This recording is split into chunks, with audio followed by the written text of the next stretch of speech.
अमेरिकेचे अध्यक्ष Donald Trump यांनी राष्ट्रीय सुरक्षा आणि सार्वजनिक सुरक्षेच्या धोक्यांचा हवाला देत 12 देशांच्या नागरिकांना अमेरिकेत प्रवास बंदी करण्याच्या आदेशावर स्वाक्षरी केली आहे।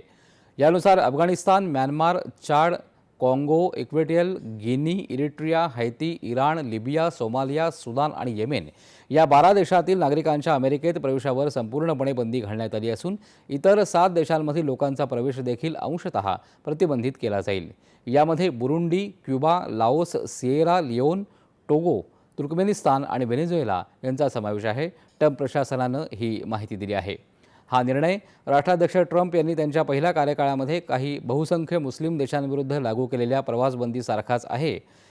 असा उपाय करणं हा त्यांचा अधिकार क्षेत्रामध्ये आहे असं ट्रम्प प्रशासनाचं म्हणणं असलं तरी ट्रम्प यांच्या पहिल्या कार्यकाळातील प्रवासबंदीप्रमाणेच यावेळी देखील कायदेशीर लढा उभारण्याची शक्यता वर्तवण्यात येत आहे।